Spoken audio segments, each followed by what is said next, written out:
요한복음 1장 3절로 12절입니다. 교독하고 마지막 절은 같이 읽겠습니다. 만물이 그로 말미암아 지은 바 되었으니 지은 것이 하나도 그가 없이는 된 것이 없느니라. 빛이 어둠에 비추되 어둠이 깨닫지 못하더라.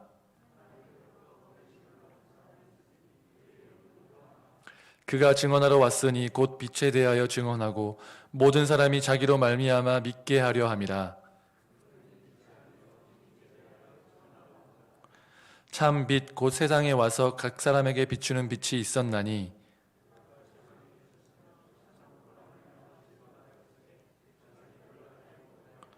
자기 땅에 오매 자기 백성이 영접하지 아니하였으나 영접하는 자 곧 그 이름을 믿는 자들에게는 하나님의 자녀가 되는 권세를 주셨으니. 아멘. 여러분, 인생이 아름답다 생각하십니까? 아니면 비참하고 절망적이라고 생각하십니까? 각자가 살아온 환경, 처한 환경, 살아온 길, 또한 현재 지금 상황에 따라서 인생은 아름답다고 여기는 사람들도 있을 것이고, 어떤 사람들은 인생이 참 절망적이고 비참하다라고 느끼는 분들도 있을 것입니다. 우리는 이러한 고민을 철학자만이 하는 그런 인생에 대한 고민, 나랑 상관없는 문제가 아니라 이러한 인생에 대해서 진지한 고민을 해야 합니다. 왜냐하면 이것은 다른 누구가 대신 살아주는 삶이 아니라 내가 사는 나의 인생이기 때문에 그렇습니다. 불교는 인생을 고통으로 규정합니다. 그래서 8가지 고통과 또 108가지 번뇌를 이야기합니다. 이렇게 인생에 대해서 성찰하던 불교 초기 경전인 아함경에서는 인간의 삶을 다음과 같이 묘사하고 있는데요. 사진과 함께 제가 설명드리겠습니다. 어떤 한 사람이 길을 가고 있었는데요. 미친 코끼리 한 마리가 달려와서 그 사람을 들이받으려고 했습니다. 그래서 그 사람은 도망을 가다가 보이는 한 우물로 들어갔는데 이 우물 안으로 연결된 넝쿨을 잡고 우물 중간까지 내려갔는데 우물 바닥에는 독사들이 혀를 낼름거리면서 그 사람을 위협하고 있었습니다. 우물 밖에는 미친 코끼리가 들이받으려고 하고 우물 바닥에서는 독사가 나를 쏘려고 물으려고 하고 있는 상황 속에서 어느샌가 흰 쥐 한 마리와 검은 쥐 한 마리가 이 덩굴을 갉아먹기 시작했습니다. 이것이 다 갉아먹어서 넝쿨이 떨어지면 이 사람은 이 우물 바닥에 떨어져서 독사에게 물려 죽을 수밖에 없는 이 절체절명의 순간 가운데 이 사람은 벌통 하나를 발견하게 되고 이 벌통에서 떨어지는 꿀을 맛보게 됨으로써 자기가 지금 절망적인 상황 가운데 있음을 잠시 잊고 이 꿀을 좀 더 먹으려고 하고 어떻게 하면 이 꿀을 더 많이 먹을 수 있을까? 또 벌통을 하나만이 아니라 더 가질 수 있을까에 대한 고민들을 하면서 여기에 혈안이 되어 집중하는 모습들을 우리는 볼 수 있는데, 이러한 절체절명의 순간 가운데서 잠깐 맛보는 이 꿀 때문에 지금 자기가 처한 상황이 절망적인 상황이란 것을 잠시 잊고 살아가는 것을 비유하는 이 초기 불교 초기 아함경에서 말하고 있는 이 인생이란 것은 바로 이러한 그림과 같습니다.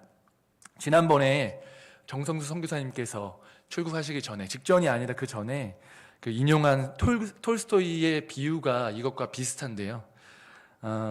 저는 그 말씀을 되게 잘 들었지만 제가 표절한 것이 아님을 밝힙니다. 이거 제가 찾아보니까 톨스토이도 이러한 예화를 들었고 아함경에서 나오고 있는데, 누가 누구를 카피했는지 정확히 알 수 없지만 시기적으로 이거는 아함경은 주후 1세기 아니면 2세기에 작성되었고, 또 톨스토이는 19세기 사람이기 때문에 아마도 톨스토이가 표절을 했거나 아니면 창작을 했는데 내용이 비슷한 거라고 생각하시면 되겠습니다. 다 떠나서 이 예화에서 우물 안의 독사는 죽음을 의미합니다. 이 우물 안에 있는 독사와 미친 코끼리는 죽음을 의미하고, 흰 쥐는 낮을 의미하고 검은 쥐는 밤을 의미합니다. 그래서 반복되는 낮과 밤을 통하여서 시간이 흘러가고, 이 시간이 흘러감에 따라서 우리는 죽음으로 치닫고 있다는 것을 오늘 이 아함경에 비유해서 이야기하고 있습니다. 그런데 이 남자가 맛보는 꿀은 인생 가운데서 맛볼 수 있는 잠깐 동안의 즐거움을 얘기합니다.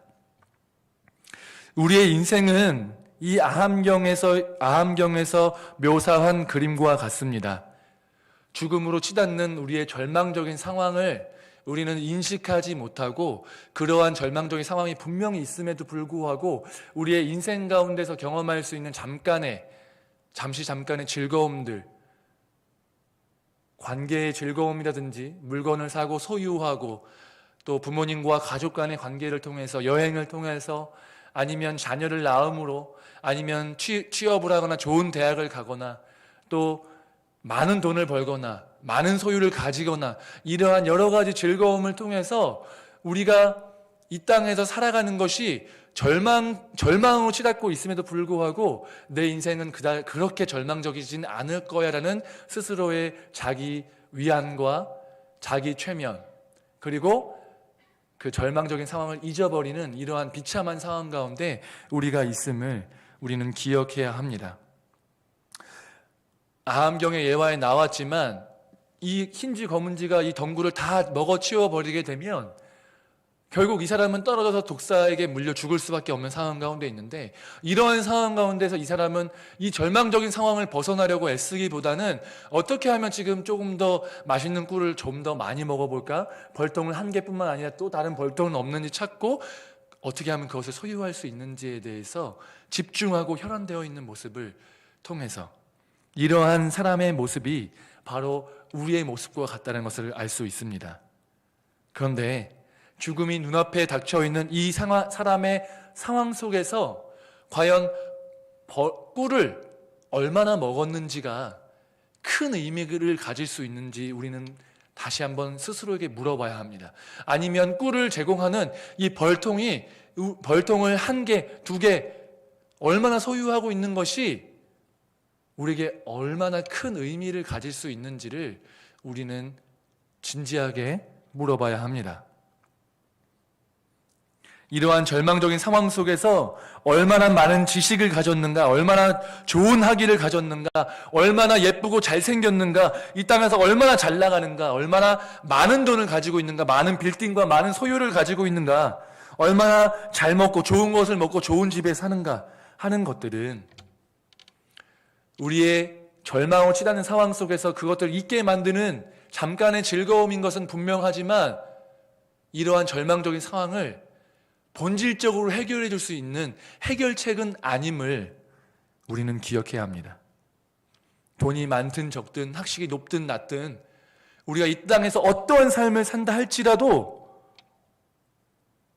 우리는 죽음 앞에서 그 모든 것들이 무력하게 되어지고 죽음 앞에서 많은 돈과 많은 잘난 것들과 많은 학위와 학벌과 수많은 것들이 무력하게 되는 것들을 많은 장례식장에서 또한 죽음을 눈앞에 두고 있는 수많은 사람들을 통하여서 또한 나 자신의 삶을 통하여서 경험하게 됩니다.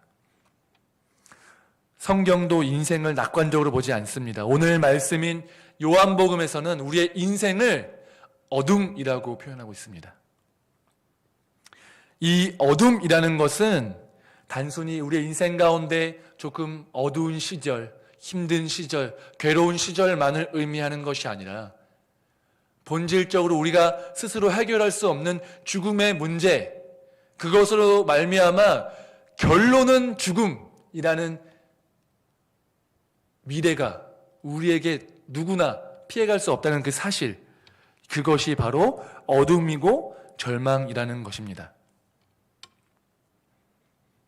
언제 죽을지 모르지만 더 오래 살 수도 있고 더 잘 먹고 더 잘 살다가 죽을 수도 있지만 결국 모든 사람에게 공평하게 주어진 것은 우리가 죽음 가운데 처해져 있다는 사실입니다. 세상 사람들은 이 피할 수 없는 죽음을 스스로 위안하며 이 땅에서 얼마나 잘 살 수 있는지, 조금 더 가치 있는 일을 하면, 조금 더 많은 유산을 남기면, 이름을 남기면 그래도 조금 더 가치 있는 죽음이 아니냐고 얘기하지만 가치가 있든 없든 간에 죽음은 절망일 수밖에 없는 것입니다. 물론 인간은 처음부터 그렇게 창조되지는 않았습니다. 가치 있고 의미 있게 그리고 복되게 창조되었습니다. 그러나 범죄함으로 인해서 인간의 삶은 그런 가치 있고 의미 있으며 복된 삶에서 절망의 삶으로 바뀌게 된 것입니다. 그런데 요한복음은 사실 인간이 왜 절망에 빠지게 되었는지, 왜 어둠이 되었는지에 대해서 그 이유에 대해서는 전혀 설명하지 않고 있습니다. 그냥 결과만 얘기하고 있습니다. 인간의 삶은 절망이다. 인간은 어둠이다라고 이야기하고 있습니다. 이런 어둠 가운데 예수님께서는 빛으로 오셨습니다. 이 빛은 사람들의 생명이라고 기록되어 있습니다. 피할 수 없는 죽음 때문에 절망이고 어둠인 인간의 삶에 예수님께서 생명으로 빛으로 오신 것입니다. 우리는 예수 그리스도를 통해서 하나님의 자녀가 될 수 있습니다. 그리고 하나님의 자녀가 되었습니다. 요즘에 금수저, 은수저, 흑수저, 더 나아가서는 다이아몬드 수저까지 얘기하고 있는 이런 상황 속에서 우리가 부모를 선택해서 태어날 수 없는 상황 속에서 어떤 부모를 만나느냐가 내 인생을 결정짓는 뭔가 중요한 잣대가 된다라는 그러한 바뀌지 않는, 신분이 존재하지 않지만 실제로 신분이 있는 것처럼 느껴지는 이 상황을, 이 시대를 수저라는 것으로 표현하고 있습니다. 운명적으로 우리는 부모를 선택할 수 없기 때문에 나의 수저가 무엇인지 결정되는데 예수 그리스도를 영접하게 되면 우리는 하나님을 아버지로 모시고 하나님의 자녀가 되는 것입니다. 세상 사람들의 이야기로 치자면 다이아몬드 수저가 되는 것이죠. 예수 그리스도의 오심은 절망의 상황 가운데 있던 우리가 예수님을 영접하여서 절망에서 벗어나든지 아니면 거절하여서 계속 절망 가운데 있든지 둘 중에 하나의 선택을 강요하고 있습니다. 절망 가운데서 건지시기 원하시는 그 하나님의 손길 가운데 예수 그리스도를 나의 구주와 주님으로 영접하여서 생명을 얻으시는 저와 여러분 되시기를 주님의 이름으로 축복합니다. 그렇다면 오늘 이 말씀은 우리가 예수 그리스도를 영접하여 구원을 얻으면 끝나는 말씀인가요? 이미 예수님 믿었기 때문에 우리에게는 해당되지 않는, 나에게는 어둠이 전혀 없고 예수님이 비치신 것이 나에게 의미 없는 것일까요? 나와 아무런 상관이 없는 말씀이 지금 이 요한복음 1장 1절부터 12절, 더 나아가서 18절까지 기록되어 있는 것일까요? 그렇지 않습니다. 우리 삶 가운데는 죽음이라는 본질적이고 가장 근본적인 절망, 죽음, 어둠이 존재합니다. 그래서 빛이신 예수님께서 비추이셔서 우리의 가장 절망적인 어둠인 죽음은 제거되었습니다. 죽지 않는다는 것이 아니라 죽음 이후에 영원한 생명이 보장되어 있고 부활하여서 그 이후에는 죽음을 경험하지 않는 것들이 우리에게 예비되었다는 것입니다. 하지만 이러한 본질적인 죽음의 문제, 어둠의 문제가 해결되고 난 이후에 우리 삶 가운데 여전히 어둠이 존재하고 있다는 사실을 우리는 실존적으로 삶을 살면서 신앙생활 하다 보면 느끼고 깨닫게 됩니다. 예수님을 믿었지만 나의 모든 문제가 해결되지 않고 나에게 여전히 문제가 존재하고 나의 인격이 다듬어지지 아니하고 나의 재정적인 문제와 사람들과의 관계의 문제와 여러 가지 것들이 아직도 해결되지 않은 채 어둠으로서 내 삶 가운데 존재하여서 나를 고통스럽게 하고 우리를 힘들게 하고 있다는 사실입니다. 그런 의미에 있어서 가장 본질적인 어둠은 예수 그리스도의 빛으로 말미암아 거두어졌지만 여전히 우리 삶 가운데 어둠은 존재하고 있는 것입니다. 한국 사회가 많이 발전해서 예전보다 많이 부유해졌지만 지금도 먹는 문제로 혹은 배움의 문제로 재정적인 문제로 고통을 당한 사람들이 아직도 많이 있습니다. 수많은 관계 속에서 서로에게 상처를 주고 상처를 받는 문제들이 존재하고 있습니다. 우리 안에 채워지지 않는 이 갈급함을 채우기 위해서 말도 안 되는 비인격적인 행위들과 여러 가지 문제들이 발생하고 있습니다. 그런 어둠이 우리 가운데 존재합니다. 자신의 욕심과 이권을 위해서 하지 않아야 될 행동들을 하고 정의와 공의에 따라 심판하거나 행동하는 것이 아니라 나의 유익을 위해, 나의 이기심을 위해서, 나의 유익과 영달과 이 땅에서 조금 더 잘 사는 것을 위해서 잘못된 삶을 살아가고 잘못된 선택을 하고 그 결과로 나뿐만 아니라 그 희생양이 된 누군가는 고통당하고 어둠 가운데 존재하며 살아가고 있다는 것입니다. 여기 주님을 믿어서 예배하는 자리 가운데 있는 우리에게도 동일하게 어둠이 존재합니다. 나의 인격의 문제와 신앙에 아직 성숙하지 못함과 집안 내의 갈등, 관계의 문제, 사랑의 문제, 나를 어렵게 하는 어둠이 우리 안에도 지금 현재 존재하고 있다는 것입니다. 저도 그러한 어둠이 존재했고 현재에도 존재하고 있습니다. 개인적인 인격의 문제, 관계의 어려움, 하나님 앞에서 범죄하는 은밀한 죄의 문제, 재정적인 문제, 질병의 문제들이 여전히 나를 고통스럽게 하고 우리 가운데 어둠으로, 절망으로 존재한다는 것입니다. 하나님의 살아계심을 계심을 믿는다고 고백하는데 그럼에도 불구하고 이런 어둠이 나를 고통스럽게 하고 괴롭게 할 때에는 하나님께서 과연 나의 문제에 관심을 가지고 계신가? 나는 하나님을 믿는데 예수 그리스도의 빛이 나의 어둠을 다 제거했는데도 불구하고 왜 이런 어려움과 어둠이 나에게 존재하는가? 라는 의문이 나를 감싸기도 합니다. 여러분, 정말 하나님은 어둠을 비추시는 분이십니까? 우리의 어둠을 물리치시는 분이십니까? 그렇습니다. 예수님은 우리의 어둠을 물리치시는 분이시고 우리와 함께하기 위해서 빛으로 오셨으며 성육신 하셨다는 사실을 기억하시기 바랍니다.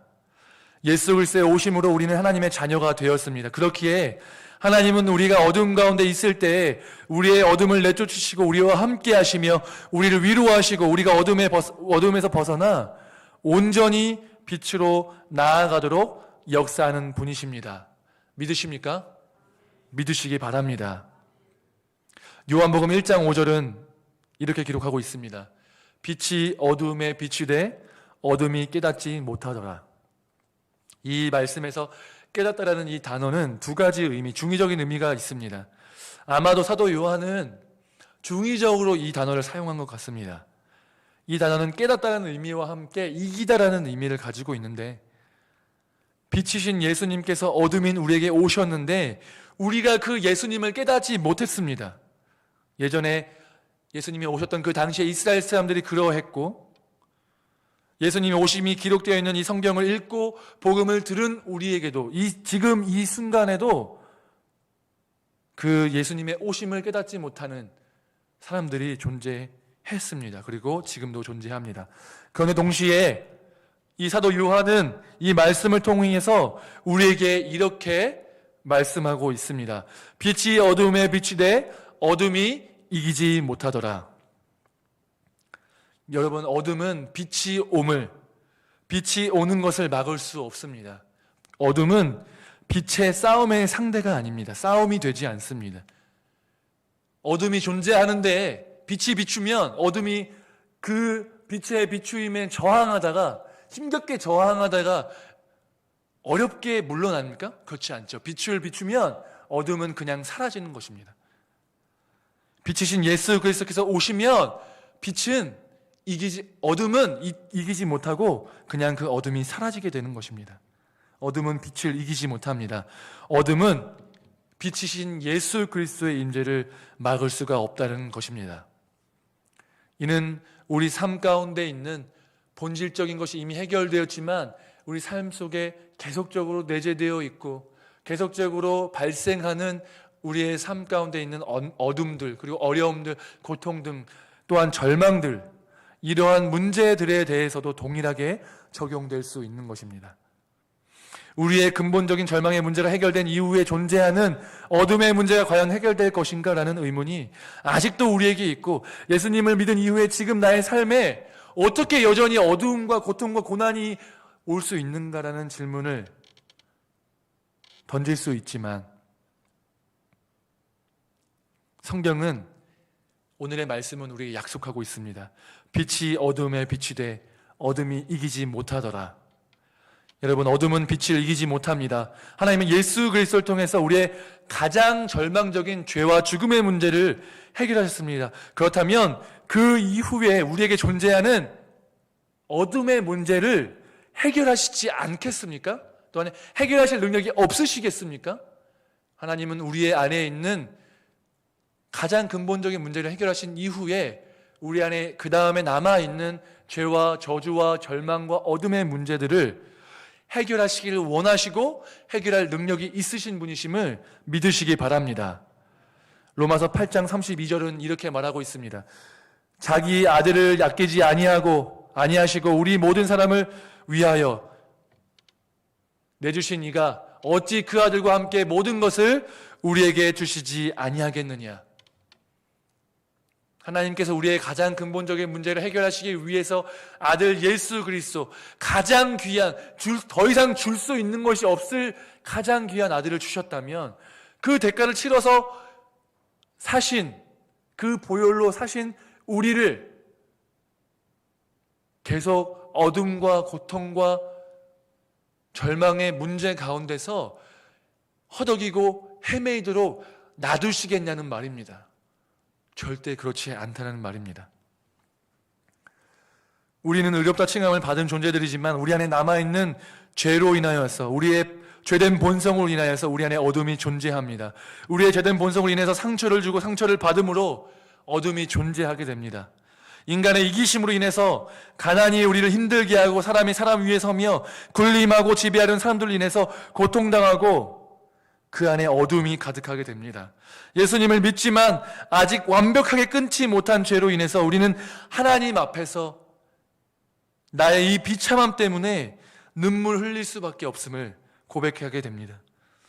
하나님이면 충분합니다라는 고백을 하고 은혜 받고 그 은혜 가득한 마음으로 집으로 돌아오지만 삶의 현실의 문제에 부딪히게 되면 하나님만으로, 예수님만으로 충분하지 않는 나의 믿음 없음을 발견함으로 나의 연약함 때문에 다시 한번 좌절하게 됩니다. 내 인격은 좀처럼 변하지 않고 아무도 안 보는 그 순간 나는 하나님 보시기에 부끄러운 나의 모습이기 때문에 다시 한번 나의 스스로 실망하게 됩니다. 하나님을 믿었지만 사람과의 관계는 아직도 어렵고 아직도 해결되지 않는 관계가 존재하고 해결하고 싶지도 않은 관계가 존재하는, 여전히 내 안에 완악함과 이 완고함이 있는 모습들을 보면서 절망할 때도 있습니다. 그리고 내가 이렇게 어둠 가운데 아직도 변하지 않고 아직도 절망하고 있는데 왜 하나님이 속히 나의 죄악들과 죄와 어둠과 절망을 해결하시지 않는가라는 문제 때문에 답답하고 하나님이 과연 나에게도 응답하시는가의 문제로 인해서 고민하고 힘들어하기도 합니다. 그런데 하나님께서는 우리가 절망과 고통의 어두움 가운데 있을 때에도 우리와 함께 하신다고 말씀하고 계십니다. 우리는 손쉽게 그냥 어려운 일이 있을 때 그 문제 해결을 원할 때가 있는 것 같아요. 근데 진정한 위로는, 진정한 우리의 마음의 내면 깊은 곳에 있는 우리의 바람과 원함과 필요는 단순한 문제 해결이 아닙니다. 이 땅에서 아무 문제 없이 그냥 승승장구하고 잘 살면 우리의 영혼이 잘 될 것만 같지만 과연 그럴까요? 이 땅에는 수많은 연예인들과 정말 잘 나가고 물질적으로나 외모적으로나 관계적으로나 아무런 문제가 없어 보이는 사람들이 과연 그런 문제가 없으면, 행복하다면, 완벽하다면 왜 그들의 삶이 공고하고 공허하고 결국 극단적인 선택까지 하게 될까요?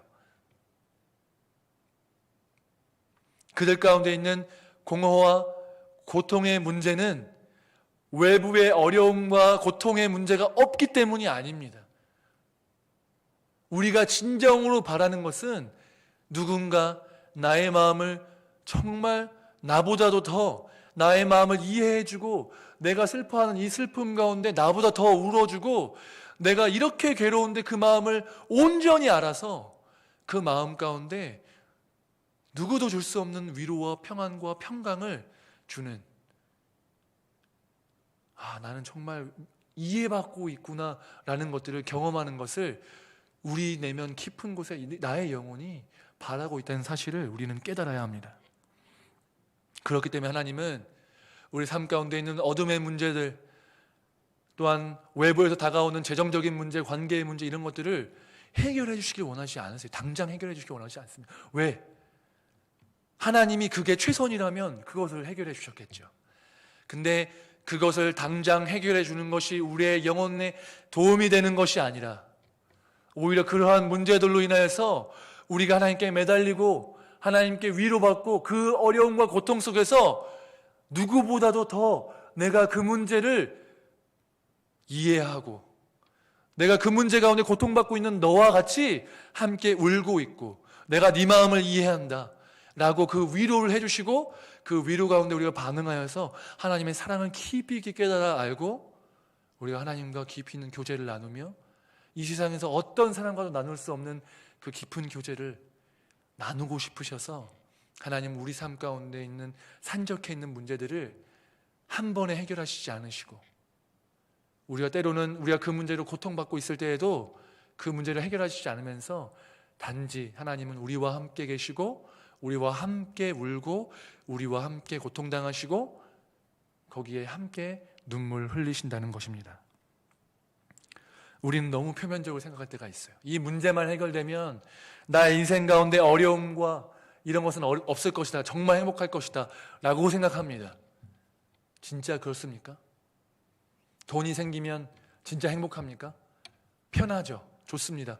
저도 물건 사는 거 좋아하거든요. 근데 물건 사서 오는 소유의 기쁨이 얼마나 갑니까? 그게 우리에게 진정한 행복을 줍니까? 많은 물건을 소유하고 이 땅에서 인기가 있고 명예가 있고 이러면 좋은 학위가 있으면 서울대 아니 하버드 이런 데를 가면 우리에게 진정한 행복을 줍니까? 그렇지 않아요. 물론 제가 경험해 보지 않았지만 그렇지 않습니다. 우리가 진정으로 행복을 느낄 때에는 나의 마음을 완벽하게 이해해주고 공감해주는 그분을 경험할 때입니다. 세상 속에서도 우린 약간 맛볼 수 있잖아요. 우리의 부모님이 나의 아픔에 공감해 주시는 그 공감, 또 나의 자녀의 아픔에 내가 그 공감하는 그 대신 울어주고 정말 그 자녀의 아픔보다 내가 더 아프고 내가 더 눈물이 나는 그 경험들을 했잖아요. 또한 정말 사랑하는 사람과 정말 힘들고 역경과 어려움이 닥쳤을 때 사실은 그 어려움이 나를 힘들게 하는 건 아니라 그 사랑하는 사람과의 관계 속에서 나를 공감해 주지 못하는 게 정말 나에게 큰 고통과 아픔 아닙니까?